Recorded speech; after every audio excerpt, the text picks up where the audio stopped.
Oh, hello. I didn't see you there. I was just reading from The Omnibus of Crime. Humans seem to have a long-standing fascination with the macabre, with sins and the worst things man can do. Among them, cannibalism. In the current day and age we live in, we all know what Soylent Green is. It's people. The definition of cannibal, according to the Oxford Dictionary, is a person who eats the flesh of other human beings.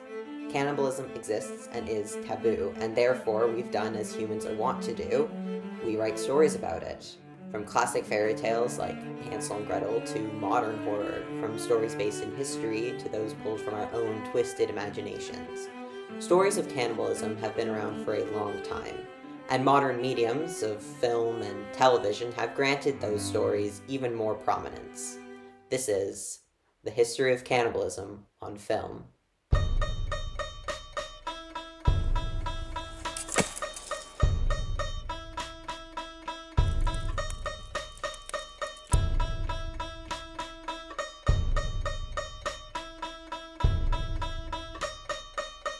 Before we can get to movies and TV shows, there needs to be some context where cannibalism was first used in stories and fiction in general. Cannibals have for a long time been presented in media as the worst of the worst, the most evil thing a protagonist could come across. The villainous cannibal was first used in travel narratives, most commonly seen in adventure stories or mentioned offhandedly by those in stories who had gone on adventures, as indicative of the horrific savagery of a people that they had come across, usually an indigenous island nation or other non-white people. The initial way that cannibalism was presented in Western media was to villainize indigenous peoples who the European explorers were discovering for the first time, and regardless of whether or not the communities they came across were actually cannibals or had cannibalistic tendencies, this was how Europe was shown them. It is noteworthy that it was history's favorite idiot, Christopher Columbus, who invented the word cannibal. After he arrived in the Bahamas in 1492, he met the friendly Arawak, who described an island of enemies, the Carib or Cannibal, depending on translation, who, as Columbus described them, ate their men with their monstrous dog snouts. This is the inciting incident of the binary of friend or foe, good and evil, man and man-eater in Western literature.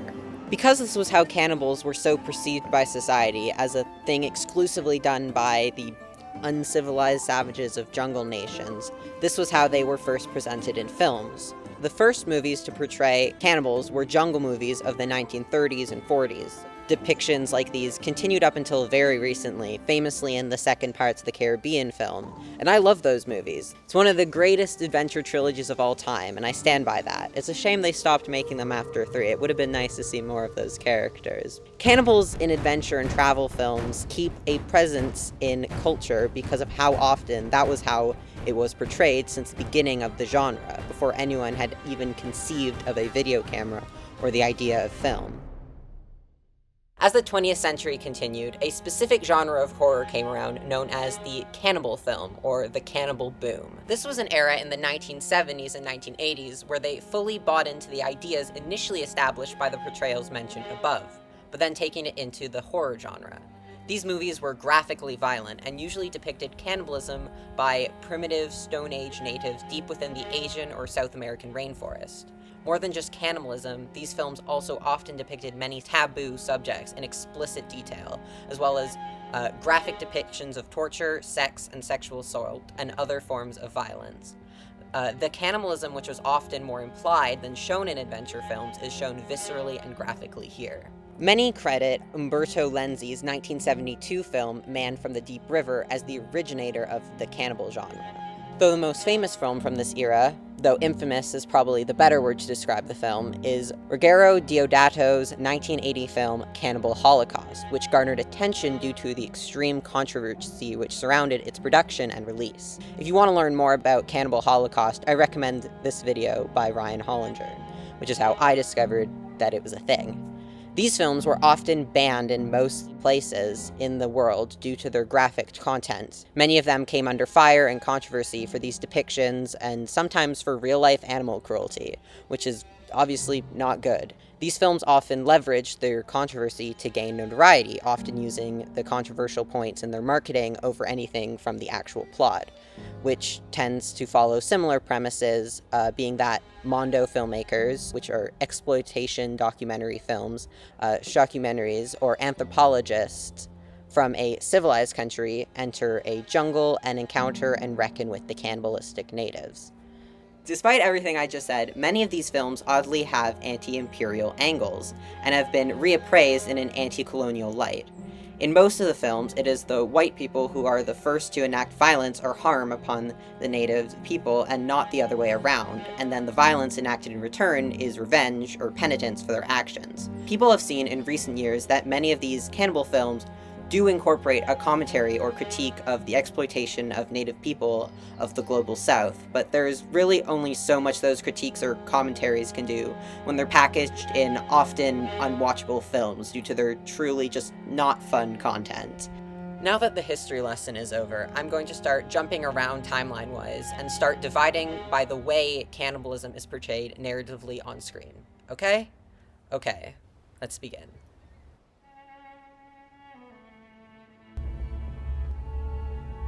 Survival is a nasty piece of business, but we do what we have to do.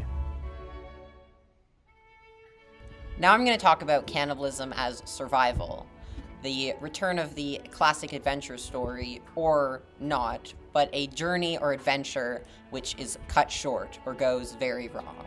Cannibalism as survival takes many forms in films and television. It tends to be that a group of people become stranded in an unforgiving environment, either the Arctic, the jungle, the forest, the desert, an island, anywhere where a usual food supply could potentially quickly run out. Two more recent examples of this are television shows, but they're very different shows, but both are gay. The first season of The Terror and the currently ongoing television series Yellow Jackets. Cannibalism as survival is a way for show writers to delve into the psychological side of not being a cannibal by nature, but becoming one by necessity, or sometimes not even by necessity, but through circumstance. The question of what would drive one to eat another human being. What events would have to occur in order for that to happen? The Terror was inspired by a book which was speculative historical fiction, which leaned into the supernatural of what could have happened to the crews of the Erebus and the Terror in 1845-1848. Historically, in 1854, Dr. John Wright brought back Inuit stories that the expedition had perished somewhere to the west of the Back River. It appeared some of the men had resorted to cannibalism, as many bodies were mutilated and body parts were found in cooking pots. Therefore, there is historical backing for the cannibalism presented in The Terror. Said cannibalism doesn't come into play until the 9th of 10 episodes, which permits for a slow burn descent into madness of sorts, or an escalation of the stakes, which builds and builds throughout the series until accumulating in not actually necessary cannibalism and a lot of repercussions which occur because of it. Yellow Jackets was inspired by the Donner Party and the Andes flight disaster of 1972, which were both true stories about people who resorted to cannibalism in order to survive. And when the show was first announced, it was pitched as an all-female adaptation of William Golding's Lord of the Flies, which is a novel about a young group of boys stranded on an island, although no cannibalism occurs in that book. Because of the show's two timelines, it is able to present the emotional and mental ramifications of having gone through such a traumatic event and ordeal young in life as an older person, reflecting back on the events which included eating people. Despite Europe's fixation on the others as cannibals, one of the largest eras in history of cannibalism was 1800s America. The westward expansion was in full swing due to a little thing called Manifest Destiny and all that and whatnot, and the cannibals were not the native people who were being actively oppressed and their land stolen from them, which I didn't think I would be talking about so much in this video, but it seems to be a trend in history, just in general. I wonder what that says about society. Regardless, imagine, if you will, a long, barren wasteland, and then raging rivers, rocky mountains, frigid winters which trap you in said mountains, slowly driving you to the brink. The food supplies meant to last 1 month have to last 4. The food is scarce. It's awfully cold, and old Franklin over there seems to have a lot of meat on his bones. The age of American expansion came along with the rise of what I like to call the good old-fashioned American cannibal. There are many historical accounts of cannibalism cropping up during the westward expansion era, though none more famous than the story of the Donner Party, a story which can be best found in this episode of Puppet History. So the Donner Party, if you're not aware, was an American wagon party of settlers in the 1840s who made the trek from the Midwest to California, but got caught in the Sierra Nevada mountain range, and several of the members resorted to cannibalism to survive, eating the bodies of the people who had succumbed to starvation or sickness or the cold. The story of the Donner Party is extremely well documented in film, from the 1992 documentary, which attempted to trace the true history of the expedition, to Disney's 1994 TV movie titled One More Mountain, to 2009's The Donner Party, an American period drama, like Western film. Ravenous is a 1999 film and a prime example of the way American cannibal narratives and its symbolism and implications can be put to film. It incorporates the stranded wagon party turned cannibals narrative, but it adds the potent metaphor, which is manifest destiny. Westward expansion. The cannibals, the ravenous white men who are coming to take whatever they can. They pass along a curse which makes them stronger only in killing others. American history is filled with the idea of taking and spreading and pushing and eating and cannibalizing itself. They are monsters, they are ravenous. That is the truth of Manifest Destiny, and it is presented pointedly in this film. But here's the rundown. I probably should have given you before spewing the philosophical stuff. Ravenous follows a member of the American Army in the 1840s or 50s, who, after his cowardice accidentally allows him to infiltrate and take on a base by himself, the army shunts him off to a fort in the middle of nowhere where they send men they don't have to deal with. He meets a colorful cast of characters, and soon they meet Calhoun, a man who claims his party was stranded, much akin to the story of Donner Party, and Colonel Ives, their leader, had killed several of them, and they had all resorted to cannibalism in order to survive the winter. He then led a small number of the group off to find the remains of this camp, where they found everyone was dead, and they realized he was in fact the killer. Run.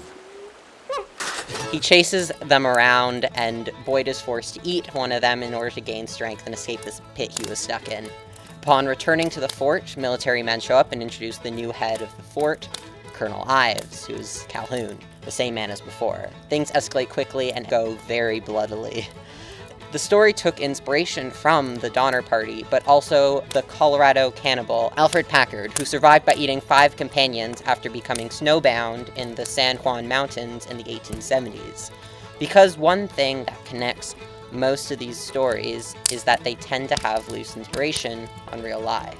Ravenous explores how violence is a cycle inflicted upon itself again and again, and how American expansion and militarism generates that, becoming monstrous, devouring oneself, because of one's avarice and desire to expand, to take and take. That is the essence of the American cannibal. Many times in fiction, cannibalism can be a small plot point and not an overarching theme or thing in the story. A lot of time, this is when cannibalism is used in revenge, killing someone and then feeding them to someone else because both the food and the person being fed have wronged the killer/cook in some way. Meaning, in these cases, the cannibal is not the protagonist, nor is the villain in the situation a knowing or willing cannibal, but instead unwittingly as punishment for whatever they may have done. Thank you. This could arguably have begun in Shakespeare's Titus Andronicus. The play follows Titus coming back from the war with 4 prisoners who assault his daughter and kill and banish his sons. In revenge, Titus kills 2 of them and cooks them into a pie, which he then serves to their mother before killing her too. This pattern is emulated in subsequent works such as in HBO's Game of Thrones, with the horrible Walder Frey being Punished by Arya Stark for his part in orchestrating the Red Wedding, she kills his sons and then feeds them to him. Then she proceeds to murder him. A similar example can be seen in Season 2 of the Fox show Gotham, one of my favorites. Essentially, one character, Oswald, has been raised by his mother his whole life, and after her death, by coincidence, meets his father finally, but his father is quite wealthy, and they're both very happy to be in each other's lives. He even accepts him despite his past as a criminal, and it's one of the more wholesome relationships on the show. But his dad is remarried with 2 stepchildren, and they are very clearly just there for the money. When it becomes clear they cannot win Oswald over to their side, nor get the father to kick him out, and that the father is going to change his will to give all his money to Oswald, they kill him before that can happen. They then sort of Cinderella Oswald for a while, making him work for them, and are just all around just not very nice to him because he got the money. He then learns the truth because they kept the poison, because... Guess you're a little too mean to waste good poison, huh? Oswald then, off-screen, kills his step-siblings, and because he's been forced to cook and all, feeds them to their mother, who eats it unknowingly.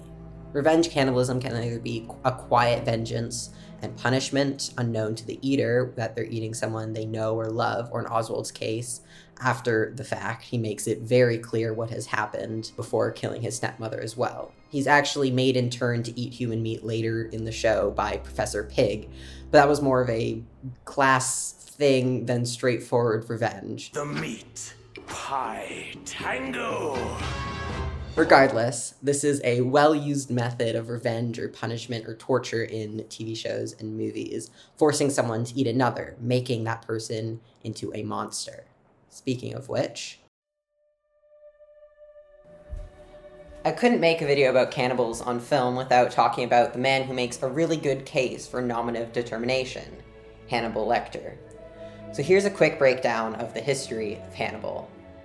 Hannibal first appeared in a small role as a villain in novelist Tom Harris's 1981 book, Red Dragon. Our main man appeared on screen for the first time in the 1986 adaptation of the novel entitled Manhunter, for some reason, played by the Father of the Year, Logan Roy himself, Brian Cox. He then went on to have a more prominent role in Harris's 1988 sequel, The Silence of the Lambs, and, of course, the subsequent film in 1991 of the same name, where Hannibal was now played by Sir Anthony Hopkins. This movie went on to win a lot of awards and tends to be what people think of when they think of Hannibal. After that, Hannibal had his first titled novel in 1999 named Hannibal, which was also adapted into a film in 2001, also starring Sir Anthony Hopkins. Following that, they adapted Red Dragon to film once more in 2002, this time with Hopkins in the role, and the original title reinstated instead of Manhunter, which only makes me think of this. Hopkins later said he regretted both sequels and wished he'd only ever done the first film. There was a final Hannibal novel named Hannibal Rising in 2006, and a film adaptation the following year, with Hopkins no longer in the role of Hannibal, but instead Gaspard Ulliel, who was panned, and so was the movie. Finally, we come to the latest, and dare I say greatest adaptation of Hannibal, the NBC show, which I did not know was on NBC, and that feels odd, created by Brian Fuller of Pushing Up Daisies and the good seasons of Star Trek Discovery fame, Hannibal. This time, the role was played by Mads Mikkelsen. This version of Hannibal was charming and attractive. There was a lot of beauty to the violence and gore of the TV show Hannibal. There are scenes of him cooking people to classical music, and it looks delicious. There's an almost elegance to the cannibalism presented in Hannibal. And while it does certainly indulge in the grotesque and isn't making Hannibal out to be a good person by any means, there's always a poetry to the show and a tongue-in-cheek slant to the humor around the violence and the cannibalism, including when he serves people he killed to the very people investigating their deaths. In Hannibal, violence and eating people is the thing which Hannibal believes elevates himself, and elevates Will Graham in turn when he goes over to his side. It's a tie that binds and a crux to the relationship and romance. That's one of the lasting impacts of the depictions such as Hannibal in this show, is the protagonist being the cannibals, and there being a romance to that. To eat someone is to consume a part of them. There's an inherent eroticism to that, and this hasn't been lost on people and filmmakers. There's a recent example is the Timothée Chalamet 2022 film Bones and All, which follows the love story between two young cannibals in a world where they actually cannot prevent themselves like vampires. They need to eat people, they have an uncontrollable urge, and this draws them to each other. They're isolated through their difference, and it's again the crux of their romance. The romance is subverted in some films, like also 2022's Fresh, where cannibalism certainly isn't portrayed in a good light, but a cannibal is a quasi-romantic lead, even if it doesn't end well. So in conclusion, people like making films and television which feature cannibalism, either as the thing which makes a character irredeemably villainous, a punishment for their villainy in being tricked into becoming a cannibal, or the protagonists can be the cannibals, either by choice or by nature. Most cannibal stories in film and television are inspired by written fiction or historical events, sometimes both. Cannibals are no longer these days presented in only one specific way in media. There are many stories to be told because consuming another person is ground for metaphor and symbolism that filmmakers love. And as long as audiences can be revolted by the notion of people eating, or are hungry for a sympathetic or dark and twisted romantic anti-hero with a penchant for human flesh, films and television will continue to serve. Eat well, friends, and thank you for watching.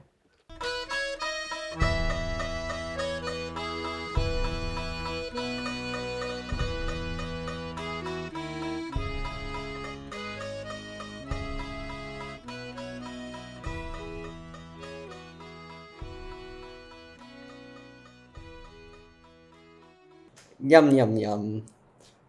People meat. It's not. It's... I have no idea. Pig? You have it coming. You have it coming. You only have yourself to blame. If you'd have been fair, if you'd have been keen, I bet you these pies wouldn't taste the same.